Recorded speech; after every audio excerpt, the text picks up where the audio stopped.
Eh bien, salut mon ami, me revoilà. Attends, je vais voir si je suis à 40.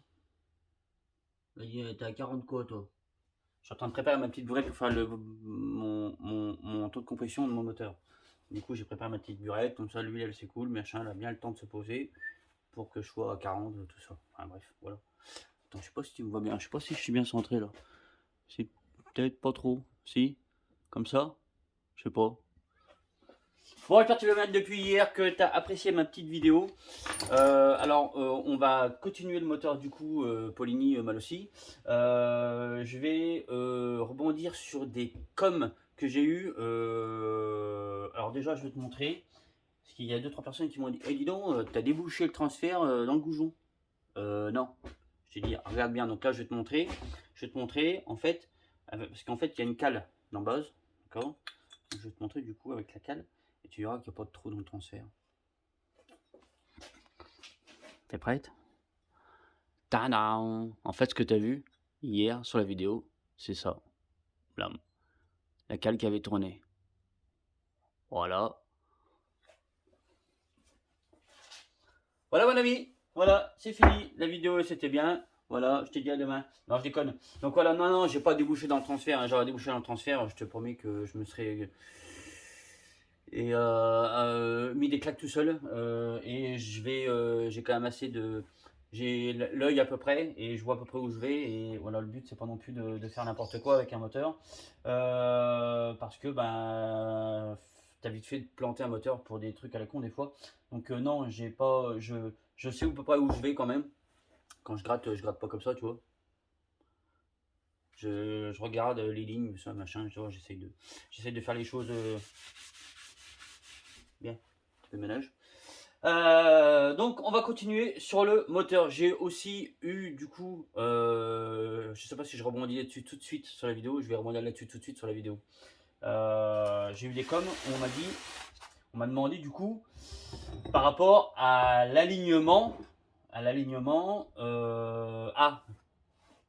juste avant, on me dit Polini ou Malossi. Moi ma préférence elle est vers le Malossi.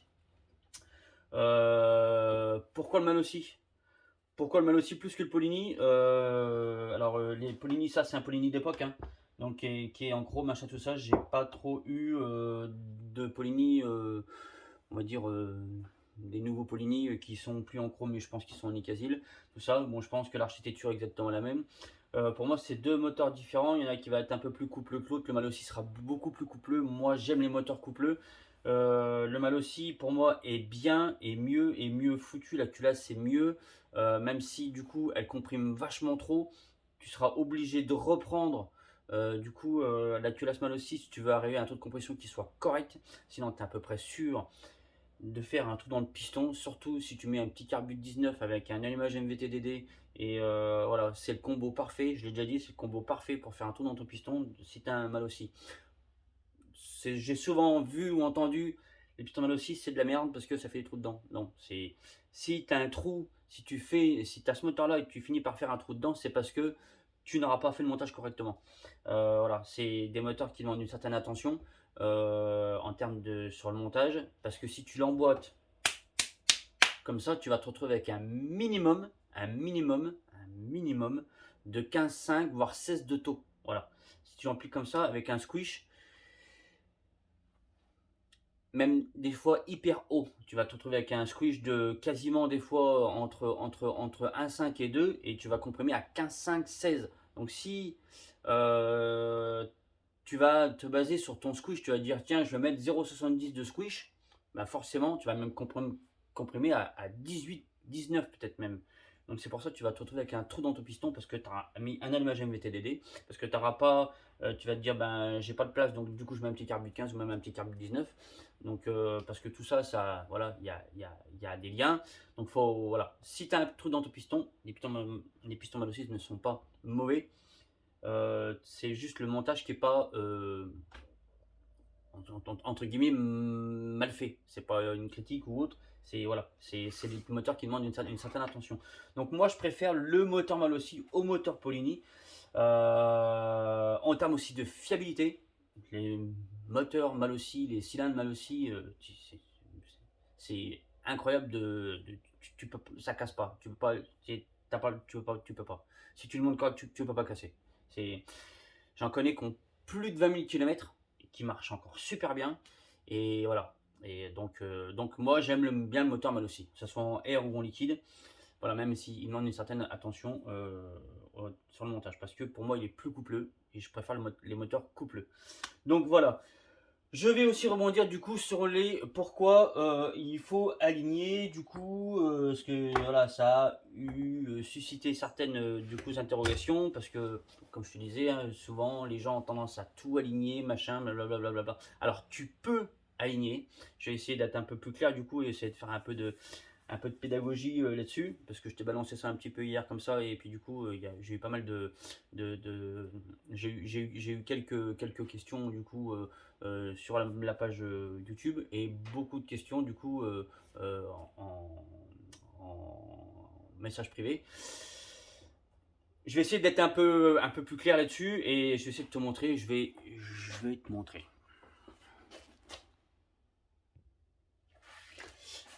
Alors, tu as vu, je t'ai fait un beau dessin pour essayer de t'expliquer au plus possible. On m'a dit pourquoi il faut aligner, pourquoi il faut un rétrécissement. Alors, j'ai rien inventé, personne n'a rien inventé sauf monsieur Bernoulli, je crois. C'est un Bernoulli. Donc, qui a en fait découvert l'effet Venturi. Et dans les moteurs, eh ben, en fait, l'effet Venturi, c'est un truc qui fonctionne. Parce que le but dans un moteur, que ça soit à partir du carburateur, donc du début du carburateur jusqu'à la fin, jusque dans ta chambre de combustion, le but est d'aller chercher de la vitesse de gaz. C'est hyper important parce que euh, c'est ça qui du coup qui va te faire marcher beaucoup plus ton moteur. C'est pas ça, pas très descriptif, hein. Mais voilà. Donc moi je vais essayer de t'expliquer avec mes connaissances l'effet Venturi.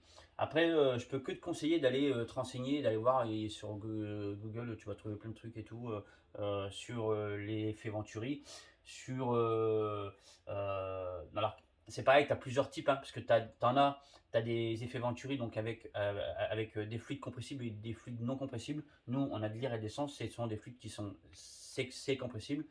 Tu as aussi l'effet Venturi avec que de l'air, hein, où tu peux, comme faudrait aussi peut-être que je te fasse un petit dessin, mais je vais déjà essayer de t'expliquer avec ça. Le fait d'aligner en fait, donc le but, ton carburateur, enfin ton moteur, il va aspirer un volume d'air, d'accord? Il va aspirer un volume d'air, donc il va créer un débit. Donc si tu veux ton débit, là, donc j'ai fait une pipe d'admission, les clapets, t'as reconnu, t'as vu, je suis bon dessinateur quand même, c'est pas mal. Hein. Donc t'as ta pipe d'admission, donc t'as tes clapets, et je vais aussi t'expliquer après un autre truc, je vais essayer de pas me perdre. Donc t'as ta pipe d'admission, t'as tes clapets, et du coup avec là tout ce qui est en pointillé, c'est ton conduit intérieur, où t'as limite même un petit agrandissement à ce niveau-là. Et là, tu as la même chose. Donc j'ai dessiné la même pipe, les mêmes clapets. Donc avec ton conduit, un rétrécissement, d'accord et, euh, et donc en fait, ce rétrécissement-là, il va te faire gagner de la vitesse. Donc tu as un débit. Le but est de garder le même débit, d'accord, partout. Là, tu as un débit, d'accord, mais si tu veux, t'as pas, donc vu que t'as pas le rétrécissement, t'as pas de. C'est pas facile, hein. Je suis pas très pédagogue. Des fois on me dit que si, mais des fois je me demande. Le fait d'avoir un rétrécissement en fait va permettre à ton débit qui doit rester le même partout d'accélérer ton flux en fait. Voilà. Le fait d'avoir ce rétrécissement, d'accord, ici, va te permettre à ton flux d'être accéléré tout en gardant le même débit. Ce qu'il ne faut pas non plus, c'est aller trop loin qui va te réduire ton débit. Qui, du coup, ça va te créer une bride. D'accord Comment je pourrais t'expliquer autrement tu prends une paille. Tu prends une paille ou un stylo, genre ça là. Tu prends un stylo. Si tu souffles de ce côté-là, par le petit trou, au bout, tu auras un débit d'air, mais tu n'auras pas de vitesse. D'accord Si tu souffles de la même façon par ce bout-là, d'accord De la même façon, avec le même débit, tu auras un débit ici, et là, en fait, au bout, ça va se rétrécir. Tu auras le même débit à la fin, donc au bout, avec bien plus de vitesse. Parce que toi, tu auras donné un débit, si tu veux, en soufflant dedans. Donc, tu auras le même débit. Et en fait, ici, avec le rétrécissement, tu vas accélérer. Donc, là, il y a un collègue il y a quelqu'un qui a rebondi, il me dit, ouais, bah, il me dit, en fait, il me dit, tu me fais poser des questions parce que du coup, moi, je me suis un petit peu emmerdé, en fait, à aligner, machin. Donc, il est en train de faire son moteur, je pense. Je crois que son moteur, il n'est pas fini. Et alors, bah, en fait, non, faut pas aligner. Alors, tu peux aligner, d'accord, euh, mais il faut que tu aies ce petit rétrécissement, d'accord. Si tu alignes, si tu as un truc comme là, je vais prendre du coup cette pipe d'admission, d'accord, on peut voir ici là un léger agrandissement. Donc c'est pour ça qu'avant avec ces clapets là, où en fait c'est parfaitement appairé, du coup on a un peu ce phénomène là, d'accord. Donc là tu crées en fait une perte de charge. Donc tu as un débit, une certaine vitesse et en fait le fait, donc tu as un débit, une vitesse et le fait d'écarter, tu as en fait une perte de charge, donc une perte de vitesse. Et du coup quand tu arrives là dans tes clapets, et ben, tu as vraiment encore une plus grande perte de vitesse. Parce que là, en fait, on peut voir qu'on a un débit, un rétrécissement, donc une accélération. Et après, là, ton diffuseur aussi, c'est pour ça que dans une boîte à clapet, tu as un diffuseur. Ton diffuseur, il a un rôle, c'est le fait son rôle, c'est de guider le flux et de garder l'accélération du flux. D'accord.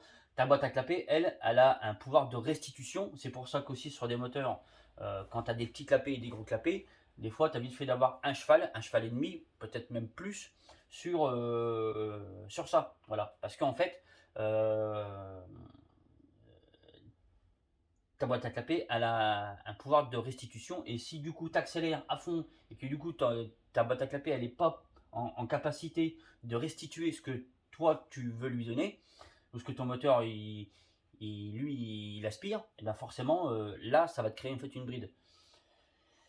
J'espère, j'essaye d'être à peu près clair sans non plus me perdre et sans non plus dire des conneries. Parce que j'attends les coups de fusil au bout du truc. Voilà.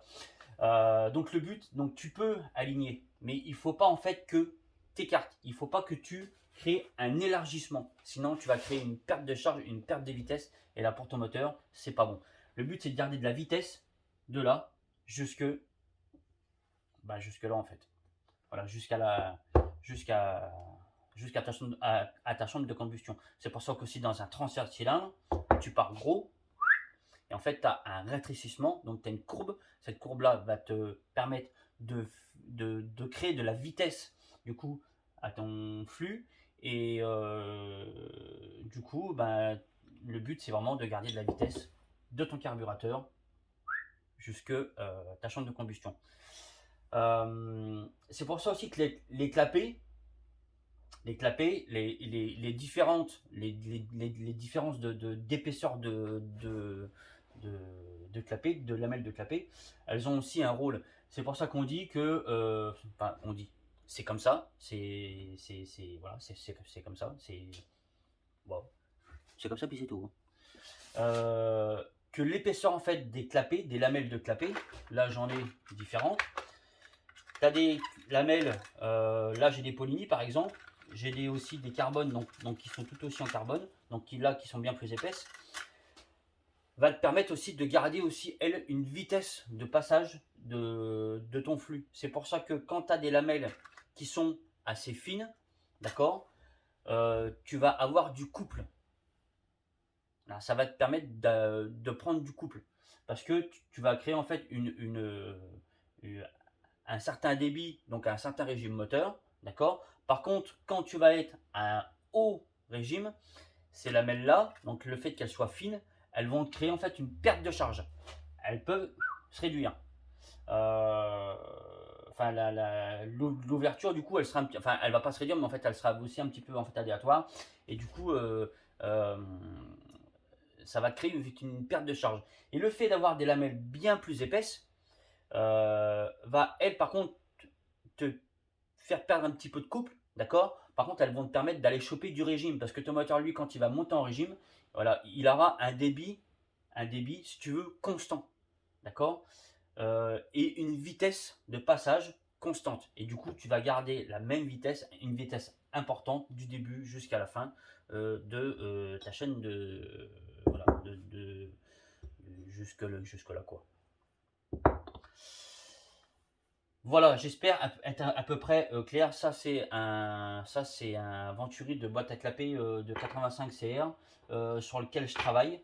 Parce que ben, c'est aussi quelque chose sur lequel je travaille. Je ne fais pas juste empiler des pièces en fait. J'essaye à côté de travailler sur ben, des pièces. Voilà, faut se gratter un peu la tête. Hein.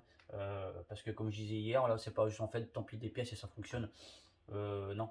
Tu peux empiler des pièces et que ça fonctionne. Mais des fois, pour aller le faire fonctionner vraiment bien, c'est beaucoup de temps et c'est beaucoup de recherche. C'est pour ça que moi, des fois, je fais des moteurs et quand je fais mes moteurs, après, j'essaye de guider aussi les gens. Je reste en fait là avec eux derrière pour leur dire, en fait, essaye ça et voilà, fais ça, fais ça, fais ça, fais ça, fais ça. Parce que moi, je vais essayer de faire un moteur qui fonctionne bien, le mieux possible, mais après, ça sera à la personne qui a ce moteur-là. Parce que moi j'ai pas de bande puissance et j'ai pas voilà, j'ai pas tout ça, peut-être que ça viendra un jour. Mais le but, essayer des choses parce qu'en fait, le moindre petit détail peut te faire planter un moteur. Mais le moindre petit détail, ça, c'est un détail, mais c'est un détail hyper important en fait. Euh, voilà, par l'expérience, en fait, voilà, ce genre de petit détail en fait peut te faire perdre plusieurs chevaux. Une pipe d'admission peut aussi te faire perdre plusieurs chevaux. Ça paraît tout bête, mais voilà, voilà. Faut continuer du coup à bosser sur vos moteurs quand vous recevez un moteur, quand vous faites un moteur, continuez de bosser dessus. C'est pas juste empiler des pièces et ça marche ou ça marche pas. Travaillez dessus. Voilà, faut vraiment, ouais, faut bosser quoi. Donc voilà, retour sur le moteur. Bon, j'espère que mon explication t'a pas trop cassé la tête et qu'elle a été assez claire. Hein. Je m'excuse, je suis pas un grand, je suis ni physicien ni rien de tout ça. Donc ça n'a pas été, voilà, j'essaie de t'expliquer le plus clairement possible. Donc moi c'est pour ça du coup que sur l'admission de ce moteur-là, je vais mettre le petit carré dans le rond parce que le rond du coup il est plus petit que mon petit carré et forcément je vais venir venturiser. Oui, forcément je vais tomber là sur les coins sur une face qui est plate. Ce qui est aussi un peu contradictoire, c'est que dans un moteur, faut que ce qui est important, c'est que tout en fait ton guidage des flux soit le plus fluide possible et le plus lisse possible. Alors, quand je dis lisse, c'est pas spécialement poli. Faut pas même d'ailleurs pas polir. Ça c'est pareil, ça c'est une mauvaise idée qu'on a des préparations des années 80 qui est complètement contre-productive. Donc voilà. Mais là-dedans, là, ça fonctionne. Même si tu te tapes un mur, si ton fluide en fait il se tape un mur, il va quand même réduire et tu vas quand même aller choper de la vitesse. Le mieux c'est d'avoir un rétrécissement bien aligné au pire si tu veux, mais il ne faut pas que tu écartes et que tu crées une perte de charge. Voilà. Le mieux c'était une réduction. Je sais pas, tu mets un joint torique, un truc, un machin, histoire de réduire une bague, fabrique une bague. Voilà, tu piques la bague à ta femme, tu la mets dedans. Non, je déconne. Mais voilà, c'est que contrairement à dans un moteur, en fait, il faut pas que tu aies faut pas en fait, faut pas que ton fluide il rencontre quelque chose, tu vois, parce que là tu vas créer dedans euh, du coup ben ça va je, je trouve plus facilement mes mots quand je suis tout seul dans ma tête. Voilà, c'est pas facile. Hein. Bref, j'espère que tu m'as compris. Là, on va prendre le rapport volumétrique. Ma petite burette, du coup, je suis tout pile à 40. Je suis pile à. Voilà. Non, c'est bon, non, c'est parce que je suis encore en train de réfléchir. Donc, on va mettre le fluide. On va déjà mettre le piston au point moro, ça sera déjà bien. Ça sera déjà une bonne chose.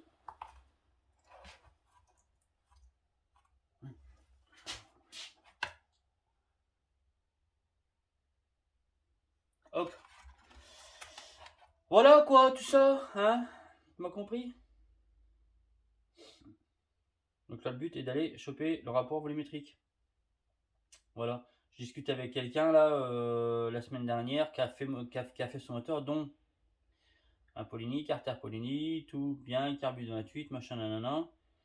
Je lui disais, est-ce que tu as fait ta métrologie, tout ça c'est quoi une métrologie? Bah, parce que tu as pris ton squish, ton rapport volumétrique, tout ça, et tout, tout, tout. Non. J'ai fait comme quand j'étais gamin. Ok, bon, bah, c'était pas la meilleure des solutions. C'est important, c'est quelque chose d'important de prendre son rapport volumétrique. Donc, ton squish, c'est bien. Ton rapport volumétrique, bah, c'est mieux.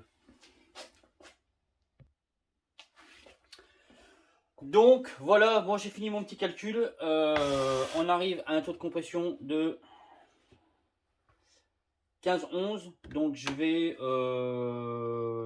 pense le laisser comme ça, car dessus j'ai un squish. Du coup, j'ai un squish de 0,70.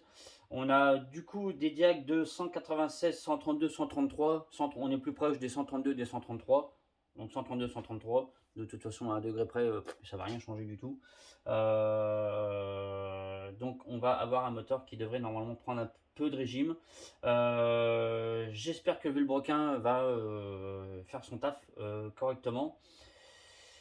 Voilà, c'est tout. Donc moi, je vais enlever, je vais remonter tout ça avec de la pâte à joint, nickel, machin, tout ça, nickel, Michel. Et puis, voilà, dégraisser tout ça à l'acétone. Et voilà. On va continuer. Moi, cet après-midi, je vais faire un petit peu de soudure. Je vais souder la joue à Seb, la joue du Seb, et les carters à Cyril. Voilà. Et puis après, on essaiera de continuer le stage 6 si j'arrive à trouver une solution pour cette pièce. Sinon, on va faire un moteur de mob. On va se jeter sur un moteur de mob. Un vrai moteur de mob. On a aussi la restauration à faire du moteur du coup MBK avec le CVF. On a pas mal encore de boulot. Boulot. Moi, j'avais bossé un petit peu aussi sur mon moteur parce que est-ce que tu as été voir du coup la vidéo de JMS Perf, voilà, qu'il a fait sur ma mobilette au bord de la Sioule, une vidéo superbe que je t'invite encore à aller voir. Et c'est vrai que le jour de la vidéo, bon bah ma mob, bah en fait elle marchait plus trop, tu vois, elle marchait plus trop. Bon ok, tu la vois, elle lève et machin tout ça, et elle marche, hein, elle marchait, mais pas comme, pas quoi, pas, plus, marchait plus, rien. Donc du coup, ben, j'ai investigué et je me suis dit, ben, je dois avoir une prise d'air. Donc effectivement, j'avais bien une prise d'air du coup sur un joint SPI. Et puis j'ai investigué un petit peu plus loin. Et puis verdict, je sais pas ce que j'en ai foutu d'ailleurs. Bah, piston en fait HS. Mort. Euh, Attends, je vais essayer de te le trouver.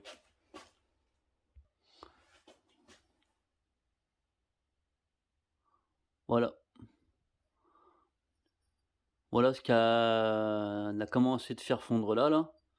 Voilà, et là, bon, on a carrément fait fondre du coup sur le coin au niveau de l'échappement.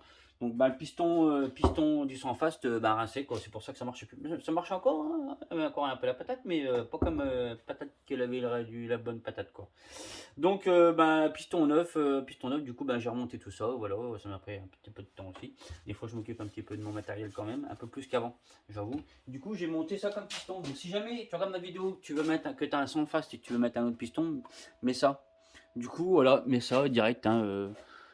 Mais ça, ce sont des pistons qui sont de bien meilleure qualité que les pistons d'origine.